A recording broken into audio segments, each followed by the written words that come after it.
Formula ఈ car race case దర్యాప్తులో ACB ED speed పెంచాయి. నాటి పురపాలక శాఖ ప్రత్యేక కార్యదర్శి అరవింద్ కుమార్ ను ఇవాళ ఏసీబీ అధికారులు విచారించనున్నారు.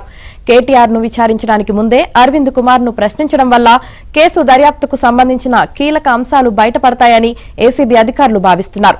ఈ కేసులో అప్రూవర్ గా మారతానంటూ ఇప్పటికే అరవింద్ కుమార్ ప్రభుత్వానికి సమాచారం ఇచ్చిన క్రమంలో విచారణ తర్వాత అరెస్టు చేసే అవకాశాలు కనిపిస్తున్నాయి.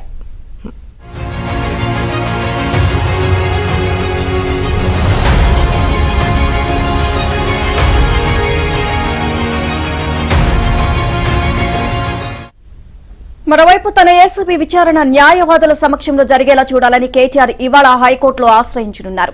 అటు ఈ కేసులో ఈడీ అధికారులు కేటీఆర్ ను ఈ నెల 16కు విచారణకు రావాలి అని నోటీసులు జారీ చేశారు. అలాగే ఈ కేసుకు సంబంధించి హెచ్ఎండిఏ మాజీ సీఈ బిఎల్ఎన్ రెడ్డిని ఈడీ అధికారులు ఇవాళ విచారించనున్నారు. ఇప్పటికే ఒకసారి ఈడీ నుంచి సమయం కోరిన బిఎల్ఎన్ రెడ్డి నేటి విచారణకు తప్పనిసరిగా హాజరు కావాల్సి ఉంది. ఆయన మరోసారి సమయం కోరితే మాత్రం తదుపరి చట్టపరమైన చర్యలకు వెళ్లే అవకాశం ఉంటుంది అని తెలుస్తోంది.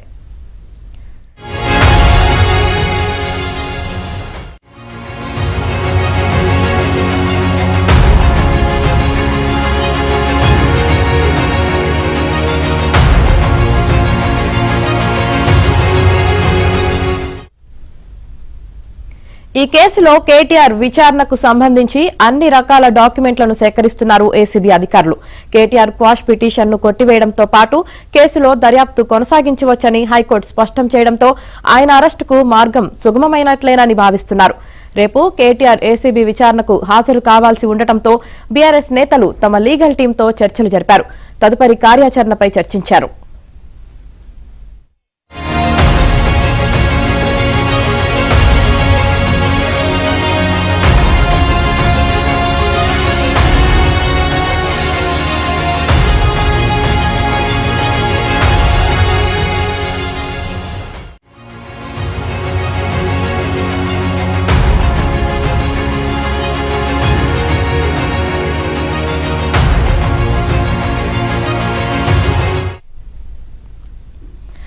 ఫార్ములా ఈ కార్ రేస్ కేసు దర్యాప్తులో ఏసీబీ ఈడీ స్పీడ్ పెంచాయి. నాటి పురపాలక శాఖ ప్రత్యేక కార్యదర్శి అరవింద్ కుమార్ ను ఇవాళ ఏసీబీ అధికారులు విచారించనున్నారు.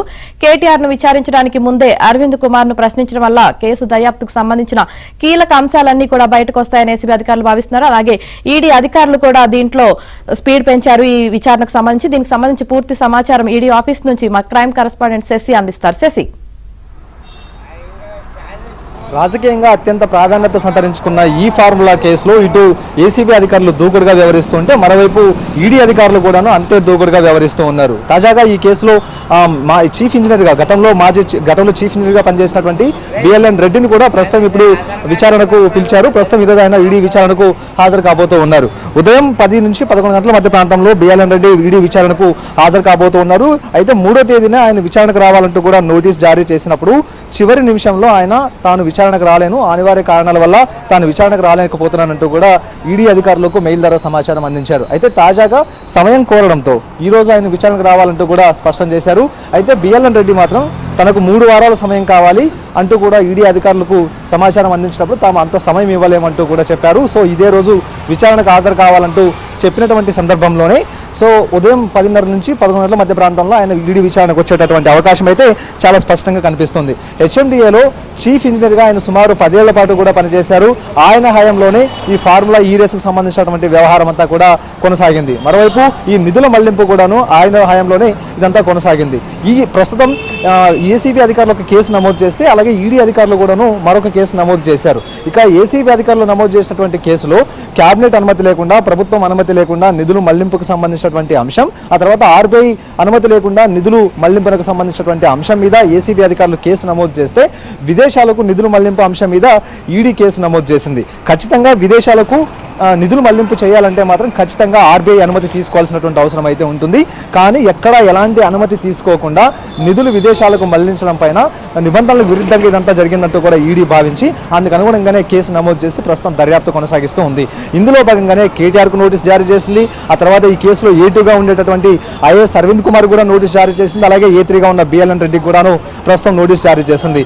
రేపు అరవింద్ కుమార్ విచారణకు హాజరు కాబోతూ ఉన్నారు. ఈ రోజు బిఎల్ఎన్ రెడ్డి విచారణకు హాజరు కాబోతూ ఉన్నారు. ప్రధానంగా ఇప్పటికే ఈ నిధుల మళ్లింపు 2 సార్లు జరిగింది. 2 ఇన్వాయిస్ల ప్రకారం సుమారుగా 44 కోట్ల వరకు కూడా ఫార్ములా ఈరేస్ సంస్థకు ఈ నిధులు చెల్లింపులు జరిగాయి.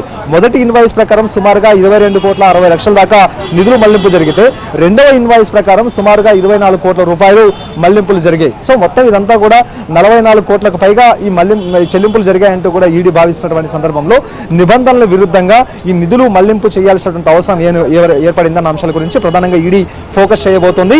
ప్రధానంగా ఎవరు చెబితే ఈ నిధులు మళ్లింపు చేశారు, మౌఖిక ఆదేశాలు ఉన్నాయా లేకపోతే రాతపూర్వక ఆదేశాలు ఉన్నాయా అన్న అంశాల గురించి కూడా ఈడీ లోతుగా విచారించేటువంటి అవకాశం అయితే ఉంది. సో బిఎల్ఎన్ రెడ్డిని ఈరోజు సుదీర్ఘంగా విచారణ చేసిన తర్వాత ఆయన ఇచ్చేటటువంటి స్టేట్మెంట్ ఆధారంగానే రేపు ఐఏఎస్ అరవింద్ కుమార్ని ఆ తర్వాత కేటీఆర్ను కూడా ఈడీ అధికారులు విచారించబోతున్నారు. Yamini. Right, thank you Shashi.